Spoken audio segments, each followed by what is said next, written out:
Bismillahirrahmanirrahim. Assalamualaikum warahmatullahi wabarakatuh.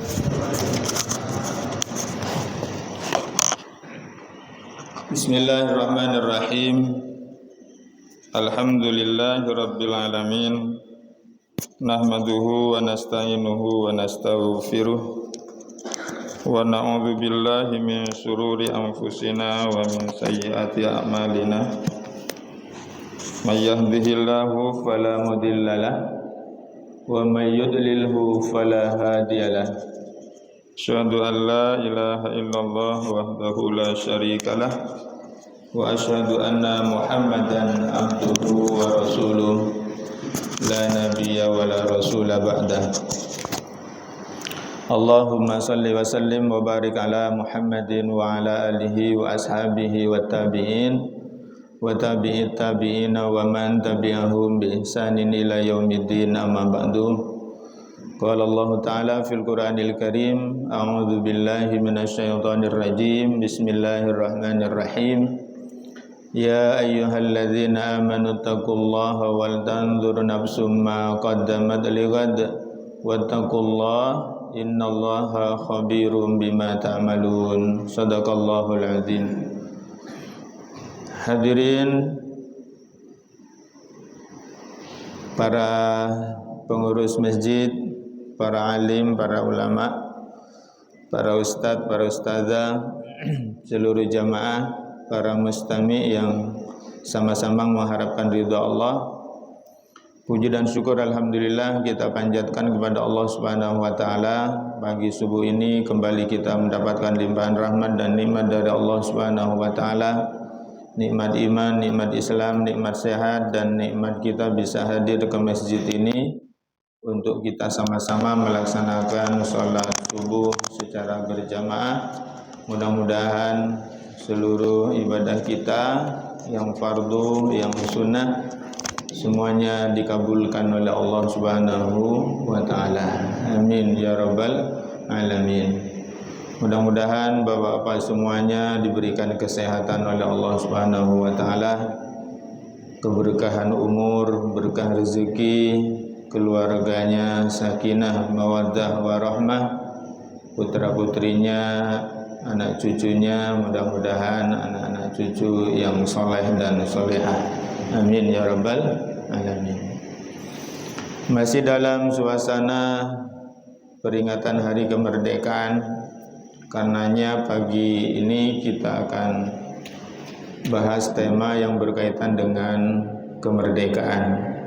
Apa makna merdeka menurut Islam? Para hadirin jamaah yang dimuliakan Allah Subhanahu wa taala, sebagai ayat pembuka Allah Subhanahu wa taala berfirman, a'udzubillahi minasyaitonir rajim. Wa ma khalaqtul jinna wal insa illa liya'budun. Dan tidaklah aku menciptakan jin dan manusia kecuali hanya untuk mengabdi kepadaku, menghamba kepada Allah Subhanahu wa ta'ala. Yang kedua, Allah Subhanahu wa ta'ala berfirman, Ya ayyuhalladzina amanu taqullaha wal tanzur nafsum ma qaddamat lighad wattaqullaha innallaha khabirum bima ta'malun. Hai orang-orang yang beriman, bertakwalah kepada Allah dan hendaklah setiap orang memperhatikan apa yang telah diperbuatnya untuk hari esok, untuk akhirat. Bertakwalah kepada Allah, sungguhnya Allah Maha teliti terhadap apa yang kamu kerjakan. Hadirin jamaah yang dimuliakan Allah Subhanahu wa taala, mudah-mudahan bahasan di slide-slide berikutnya juga masih ada hubungannya atau rangkaiannya dari dua ayat ini, bahwa kita sedang muhasabah saat kita merayakan atau memperingati hari kemerdekaan, maka mestinya muhasabah, introspeksi diri kita sebagai seorang muslim, seperti apa kita mensyukuri nikmat kemerdekaan itu. Para hadirin jamaah yang dimuliakan Allah Subhanahu wa taala. Yang pertama kita bahas tentang apa itu makna merdeka. Karena ini bahasa Indonesia, maka kita coba tengok menurut Kamus Besar Bahasa Indonesia ya. Merdeka itu artinya bebas. Bebas dari penghambaan, penjajahan dan sebagainya. Atau bisa dikatakan berdiri sendiri. Merdeka punya arti juga tidak terkena atau lepas dari tuntutan. Dikatakan merdeka, bebas, ya, terlepas dari tuntutan. Merdeka juga punya arti tidak terikat, tidak tergantung kepada orang atau pihak tertentu sehingga dia leluasa. Ini makna merdeka menurut Kamus Besar Bahasa Indonesia. Hadirin jamaah yang dimuliakan Allah, merdeka itu lawannya penjajahan. Penjajahan itu sama dengan pendudukan. Penjajahan kerennya itu adalah imperialisme. Apa itu imperialisme? Sebuah kebijakan di mana sebuah negara besar atau negara tertentu dapat memegang kendali atau pemerintahan atas negara lain, atas daerah lain. Ya. Jadi ada upaya dari negara tertentu untuk mengendalikan negara lain. Itu namanya imperialis. Dalam bahasa Arabnya istikmar. Beda dengan futuhat. Futuhat itu artinya membuka daerah. Dulu di masa-masa kekhilafan Islam, mulai dari Khulafaur Rasyidin ke belakang, maksudnya ke sini, itu futuhat. Artinya adalah pertama negara Madinah itu ya cuman Madinah. Rasulullah awalnya mendirikan negara Islam itu di Madinah. Setelah itu kemudian futuhat. Makkah takluk. Tadinya Rasulullah memang tinggalnya di Makkah, kemudian hijrah ke Madinah. Tegaklah kekuasaan Rasulullah di Madinah. Nanti belakangan Makkah itu futuhat. Ya. Nah, ketika futuhat, maka Makkah itu menjadi wilayah dari kekuasaan Rasulullah SAW. Terus melebar, terus meluas. Itu namanya futuhat. Beda dengan imperialis, penjajahan. Indonesia dijajah oleh Belanda dan Indonesia tidak pernah menjadi negara Belanda. Cuman dihisap, ya, Indonesia dihisap, sumber daya alamnya semuanya dihisap saat itu oleh Belanda, diambil. Ya. Nah, berbeda dengan Islam dulu, Rasulullah ketika futuhat atau Khulafaur Rasyidin atau khalifah sesudahnya ketika membuka wilayah baru, di sana kemudian mereka rakyatnya menerima Islam, maka wilayah itu dimasukkan ke dalam wilayah kekuasaan Islam. Dia bukan jajahan yang diambil diperas sumber daya alamnya. Itu bedanya antara imperialis, istimar dan futuhat. Sehingga tidak sama kalau ada orang mengatakan dalam Islam juga ada. Misalnya dulu beda antara istimar, penjajahan dengan futuhat. Hadirin jamaah yang dimuliakan Allah Subhanahu wa taala, ketika kita merayakan hari kemerdekaan, maka yang menjadi muhasabah kita adalah kondisi ekonomi kita juga tidak sedang baik-baik saja. Negeri ini hutangnya banyak. Data bulan April itu katanya ini 7.849 triliun ya hutangnya. Itu kalau dibagi kepada seluruh jumlah masyarakat, warga, penduduk di Indonesia, kebagiannya sekitar 28 juta. Jadi yang masih kecil-kecil itu udah kalau mau dibagi gitu kepada mereka sekitar 28 juta. Dan itu 40%-nya warga negara Indonesia itu miskin. 40% warga negara Indonesia itu miskin. Dan perhitungan miskinnya itu ditetapkan berdasarkan angka 2,15 dolar Amerika atau setara dengan 967.950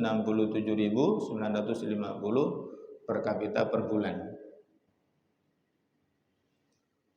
Jadi kalau lebih dari ini penghasilannya berarti tidak miskin.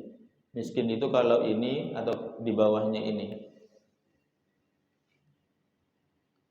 Kalau 1 juta atau angka ini kalau misalnya untuk di Balikpapan hidup 1 bulan, per harinya kira-kira makan apa?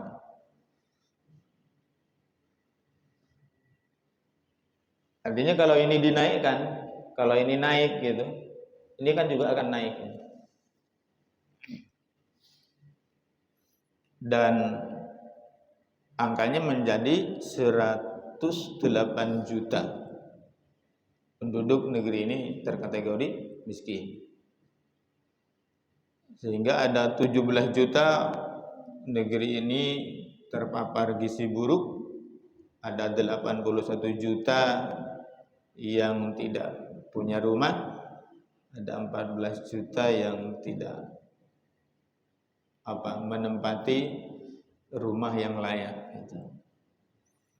Bapak bisa bayangkan daratan atau pulau ya, daratan negeri ini itu seluas mulai dari ujung barat hingga ujung timur, sedemikian luasnya, tapi ada sekian juta warganya yang untuk bikin gubuk, bikin rumah aja nggak punya. 1 jengkal tanah saya nggak punya, misalnya itu. Sementara kalau dari sisi luasnya negeri ini sedemikian luas daratannya, tapi ada di antara warga negaranya 1 jengkal pun nggak punya tanah. Hadirin jamaah yang dimuliakan Allah Subhanahu wa taala. Profesor Fahmi Amhar menuliskan ada level-level merdeka. Yang pertama kata beliau, merdeka itu ada merdeka secara fisik. Artinya adalah kalau negara merdeka secara fisik itu negara itu tidak sedang dijajah secara fisik, tidak ada tentara asing, negara asing yang sedang bercokol di negeri itu. Itu namanya merdeka secara fisik. Yang kedua, dan merdeka dalam hal memilih pemerintah, menentukan sendiri pemerintahannya, memilih presidennya dan seterusnya. Ya. Tidak akan mencapai level 2 kalau level 1 tidak dicapai. Artinya kalau sebuah negara itu masih dalam penjajahan fisik negara lain, maka tentu tidak akan dia bisa menentukan pemerintahannya sendiri. Artinya level 2 itu akan diperoleh oleh sebuah negara ketika telah terbebas dari penjajahan secara fisik. Dan yang ketiga, merdeka dalam menentukan hukum perundang-undangannya. Dan yang keempat adalah merdeka secara teknologi. Negara yang merdeka level 4 itu manakala mereka ini, negaranya ini bisa menentukan sendiri, memproduksi sendiri teknologinya apa yang dibutuhkan. Kita kira-kira di level berapa? Ya, teknologi kita gimana? Yang kelima adalah secara ekonomi, ya, tidak didikte oleh kekuatan lain, tidak terikat dengan ekonomi negara lain. Itu merdeka level 5. Sementara level 6 adalah sebuah negara yang secara ideologi dia tidak terikat oleh ideologi negara lain. Dia kenapa? Karena dengan ideologi itulah kemudian sebuah negara itu bisa maju gitu ya. Sebuah maju. Dan yang ketujuh adalah level jika sebuah negara dan rakyatnya itu hanya menghamba kepada Sang Pencipta saja, yaitu Allah Subhanahu wa ta'ala. Para hadirin jamaah yang dimuliakan Allah, Rasulullah sallallahu alaihi wasallam, para sahabat setelahnya itu memimpin kaum muslimin, memimpin rakyatnya itu untuk merdeka dan hanya menghamba kepada Allah Subhanahu wa taala. Karena memang misi Islam itu adalah memerdekakan manusia dari penghambaan kepada sesama hamba, ya, kepada sesama manusia, menuju hanya menghambakan diri kepada Allah Subhanahu wa taala. Dengan kalimat la ilaha illallah itu membebaskan manusia dari penghambaannya kepada sesama manusia dan hanya menjadi hambanya Allah. Wa ma khalaqtul jinna wal insa illa liya'budun. Kata Allah tadi di ayat pembuka, dan aku tidak menciptakan jin dan manusia itu kecuali hanya untuk mengabdi kepadaku. Orang dikatakan merdeka manakala dia hanya menjadi hambanya Allah dan dia tidak menghamba kepada yang lain, tidak tunduk terikat kepada kekuatan lain. Sebuah negara menjadi negara yang merdeka ketika negara itu tidak tunduk dan patuh kepada kekuatan lain, tapi dia hanya tunduk dan patuh kepada hukum Allah Subhanahu wa taala, hanya menghambakan diri kepada Allah Subhanahu wa taala. Ini adalah misi daripada Islam. Kenapa? Nah, ini adalah makna hakiki daripada kemerdekaan. Kita lihat bagaimana dulu Islam itu memerdekakan manusia. Bangsa Arab sebelum datangnya Islam, ya. Bagaimana kondisinya? Mereka menyembah berhala. Berhala pertama itu namanya Hubal. Diletakkan di dalam Ka'bah. Kemudian di sekitar Ka'bah itu terus berdatangan dan bertambah berhalanya sampai dalam sejarah itu, dalam sirah dituliskan di sana ada sekitar 360 berhala berada di sekitar Ka'bah. Manat, Lata, Uzza itu juga berhala-berhala yang berada di Mekah atau di sekitar Mekah, gitu ya. Dan dikatakan Manat, Lata, dan Uzza itu adalah 3 berhala yang paling besar. Nah, bagaimana bentuk takorrubnya mereka? Ya, takorrubnya mereka itu mereka berhaji dan tawaf mengelilingi berhala itu. Tadi berhalanya ada di sekitar Ka'bah, ada juga di tempat-tempat yang lain. Nah, ketika mereka berhaji, ya mereka hajinya itu dan tawafnya itu mengelilingi berhala sambil merunduk dan sujud di depan berhala itu. Mereka bernazar dan memberi sesaji kepada berhala itu. Bahkan mereka berkurban, menyembelih kurbannya itu juga adalah untuk berhala mereka. Kemudian mereka juga memperlakukan binatang-binatang tertentu itu sebagai berhala juga, yang kemudian dibantah oleh Allah Subhanahu wa taala di dalam Al-Qur'an. Ya. Ada binatang yang diperlakukan tidak seperti binatang lainnya. Ya. Allah membantah. Allah tidak pernah mensyariatkan adanya bahirah, saibah, wasilah, dan ham. Tetapi orang-orang kafir itu membuat-buat kedustaan terhadap Allah, dan kebanyakan mereka itu tidak mengerti. Kalau mereka ditanya, kenapa kalian menyembah berhala-berhala ini? Jawaban mereka apa? Ma na'buduhum illa liyuqarribuna ilallahi zulfa. Kami tidak menyembah mereka, melainkan hanya kami berharap agar mereka itu mendekatkan kami kepada Allah dengan sedekat-dekatnya. Itu jawaban mereka. Ya, ketika kenapa kamu nyembah berhala? Enggak, kami enggak nyembah mereka.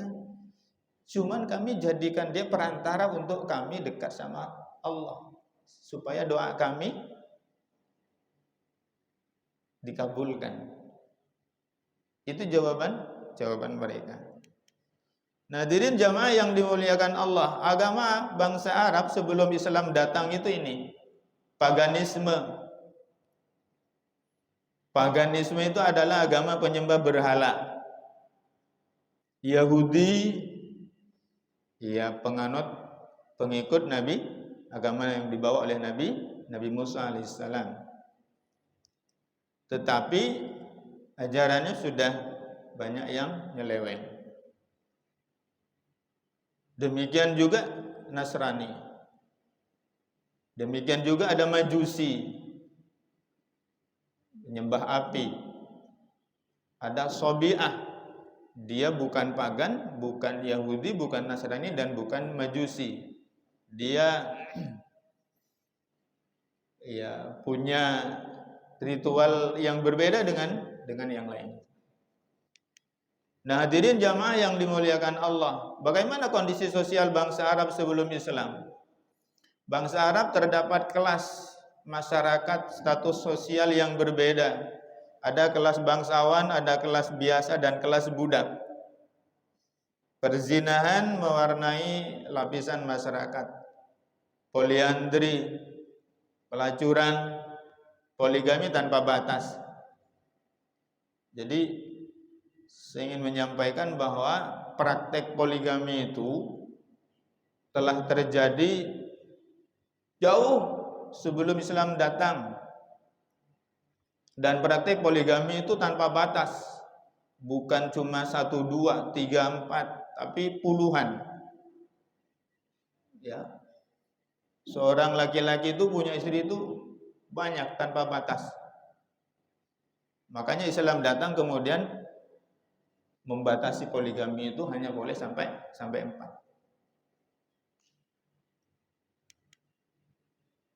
Bagaimana kondisi ekonomi masyarakat Arab? Kondisi ekonomi mereka yang mengikuti status atau kondisi sosialnya. Kalau kamu budak sampai kapanpun kamu nggak bakalan punya apa-apa. Kalau bangsawan kuat, ya pasti kaya. Transaksi ribawi menjadi hal yang lumrah di tengah-tengah masyarakat mereka. Curang dalam hal menimbang. Kalau menimbang untuk membeli dipenuhi, tapi ketika menakar dikurangi. Itu kondisi masyarakat mereka. Itu Arab. Bagaimana bumi belahan lain? Pada masa itu juga ada kekuasaan, yaitu Romawi. Bagaimana Romawi pada saat itu sebelum Islam datang? Keadaan Romawi menjelang datangnya Islam itu amat buruk. Ya, mereka memandang bangsa lain itu sebagai bangsa budak dan harus melayani mereka. Artinya adalah kalau kita baca sirah sebelum Islam datang itu bangsa Arab seperti itu, bangsa lain juga sama. Romawi juga tidak beda. Sama kondisinya adalah kehidupan mereka, kehidupan sosial, ekonomi dan segala macam juga buruk. Ya. Persia juga begitu. Kekuatan kondisi masyarakat Persia sebelum Islam masuk ke sana. Keyakinan kepada Kisra mengalir darah Tuhan. Kisra itu adalah gelar bagi raja mereka. Dan mereka punya keyakinan pada Kisra itu mengalir darah Tuhan. Karenanya rakyatnya itu bersujud di hadapan Kisra. Agama Majusi, penyembah api, Zoroaster, kondisi moralnya di sana ada pernikahan sedara, membolehkan pernikahan sedara. Nauzubillahi min dzalik. Bagaimana dengan Mesir? Ini peradaban kuno semua ya. Romawi, Persia, Mesir. Bangsa Mesir menyembah lebih dari 750 dewa. Ada dewa matahari, ada dewa panen, ada dewa cinta, ada dewa perang. Dan dewa-dewanya itu dalam wujud manusia, ada dalam wujud binatang. Itu kondisi masyarakat penghuni bumi ini sebelum Islam datang. Lalu Islam datang membebaskan manusia dari penyembahan kepada sesama hamba itu, kemudian berubah hanya menyembah kepada Allah Subhanahu wa ta'ala. Bagaimana dengan Nusantara? Sebelum Islam datang, kita tahu sebelum Islam datang itu Nusantara itu dipengaruhi oleh Hindu dan Buddha dari India. Hindu dan Buddha dari India. Kemudian ada Tarumanegara, Majapahit, Pajajaran, kerajaan yang bercorak Hindu karena dipengaruhi oleh Hindu. Lalu Singosari, Kediri, Sailendra, kemudian Sriwijaya yang Buddha. Lalu kemudian Islam masuk dan masyarakatnya menerima dengan sukarela. Islam tidak memaksa dan penduduknya tidak melawan atau tidak menolak. Mereka dengan sukarela masuk Islam, kemudian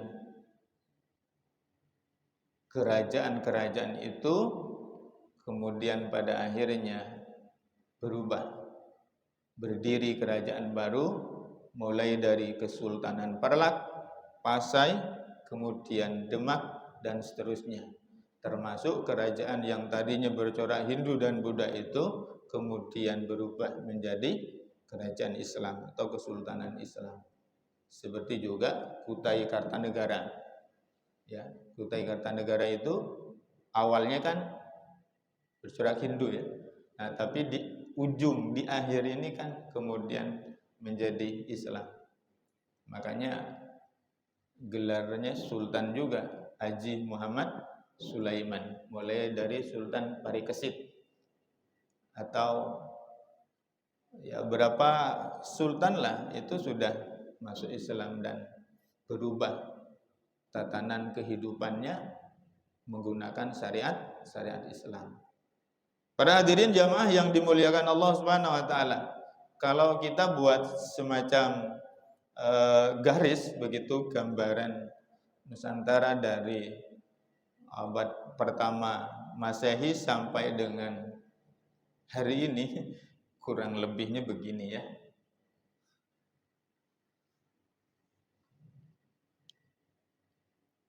Islam masuk di sini. Kemudian bangsa Eropa yang penjajah itu, yang Portugis, Spanyol, Belanda itu di abad 16. Dan dia membawa misi 3G itu. Membawa misi 3G. Artinya adalah sebelum penjajah itu masuk, kehidupan masyarakat Nusantara itu adalah hidup berdasarkan hukum Islam dipimpin oleh para sultan. Menjajah mereka sekian abad lamanya sampai kemudian abad 20, 1945. Ini kita bicara kemerdekaan. Merdekanya kan di sini. Merdeka dari penjajahan ini. Sampai kemudian sekarang 2023. Dari sejak merdeka itu sampai sekarang kita sudah berganti 7 ya. 7 presiden ya. 7 kepemimpinan. Nah, ini menjadi muhasabah juga bagi kita ya. Bagaimana kehidupan kita ini setelah merdeka 1945 sampai dengan sekarang ini, kehidupan bangsa ini seperti apa? Hadirin jamaah yang dimuliakan Allah Subhanahu wa taala. Inilah bangsa yang dikenal sebagai bangsa penjajah ya. Yang nomor 1 itu adalah bangsa atau bapak penjajah gitu. Ini yang pernah menjajah Nusantara. Portugis, Spanyol, Belanda, Prancis, Inggris, Jepang. Oke. Karakter dan sifat penjajah itu gimana? Sombong, memecah belah, melemahkan yang dijajah. Ada juga pencitraan. Awal-awalnya supaya diterima baik, pencitraan dulu.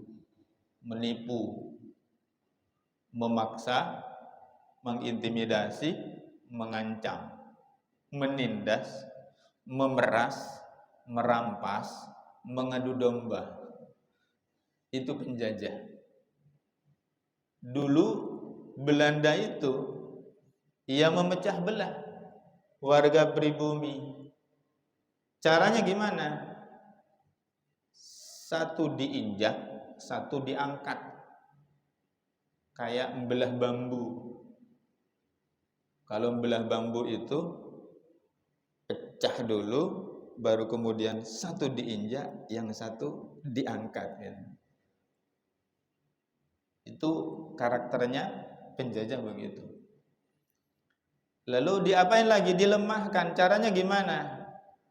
Tutup ekonominya, akses untuk mendapatkan ekonominya tutup, kuasai.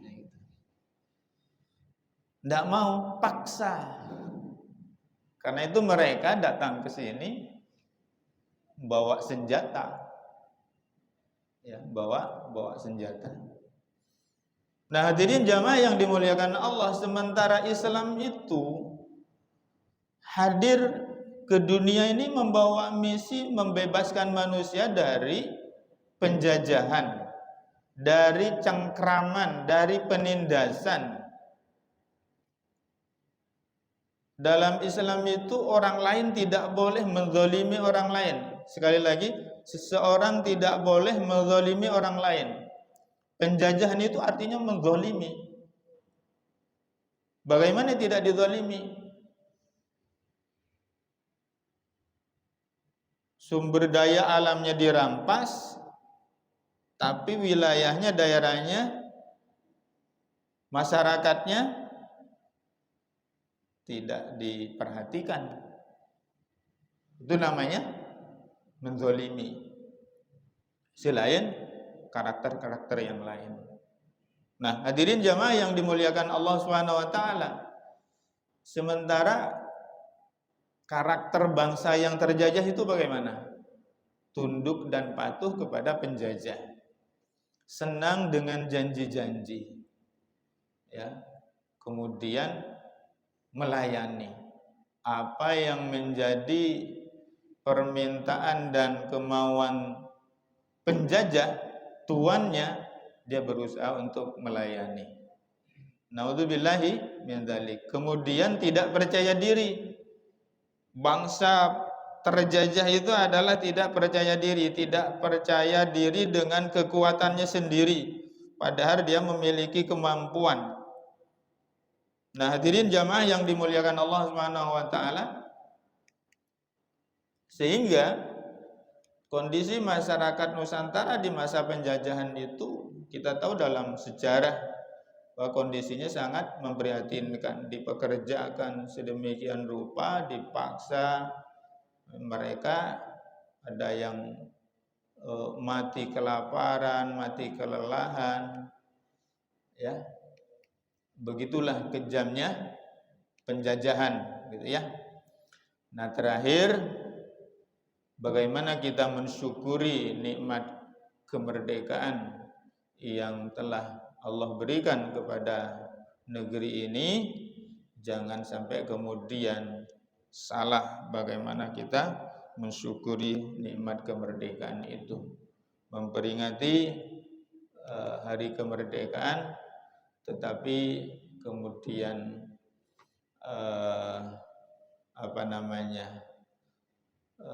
para pejuang pahlawan kemerdekaan tidak ridho, misalnya, naudzubillahi min dzalik.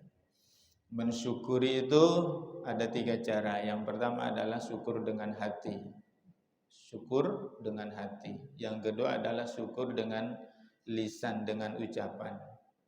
Yang ketiga syukur dengan perbuatan berupa amal soleh.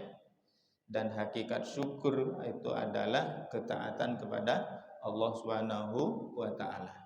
Maka mensyukuri nikmat kemerdekaan itu adalah mengelola, membangun negeri ini berdasarkan syariat Allah, berdasarkan ketentuan dari Allah Subhanahu wa taala. Itu makna syukur yang sebenarnya ketika mensyukuri kemerdekaan. Karena kata Imam Ghazali, makna syukur adalah menggunakan nikmat dalam menyempurnakan hikmah untuk apa nikmat itu diciptakan, yaitu ketaatan kepada Allah Subhanahu wa taala. Maka sejak merdeka negeri ini, maka mestinya syukur kita adalah mengelola, mengisi, membangun negeri ini berdasarkan ketentuan syariat Allah Subhanahu wa taala. La in syakartum la azidannakum wa la in kafartum inna adzabi lasyadid. Atau di dalam ayat yang lain, walau anna ahlal qura amanu wattaqau lafatahna alaihim barakatim minas sama'i wal ard. Jikalau sekiranya penduduk negeri itu beriman dan bertakwa kepada Allah, lafatahna alaihim barakatin. Niscaya kami bukakan keberkahan atas mereka minas sama, dari langit, wal ardi, dan dari bumi. Akan tetapi walakin kadzabu fa akhadnahum bima kanu yaksibun. Akan tetapi mereka mendustakan ayat-ayat kami, artinya tidak mensyukuri apa yang telah Allah berikan. Kata Allah, kami timpakan kepada mereka siksa akibat perbuatan mereka. Na'udzubillahi min dzalik. Nah, kalau kemudian yang terakhir muhasabahnya, kalau kemudian dari sejak merdekanya kemudian sampai saat ini terus diterpa oleh berbagai macam masalah negeri ini, maka mestinya harus muhasabah. Hadanallah yakum ajmain. Demikian mungkin bahasan kita pagi ini. Kurang lebihnya mohon dimaafkan. Tapi sebelum saya tutup, barangkali ada hal yang ingin dikonfirmasi atau ada yang ingin didiskusikan, saya persilahkan.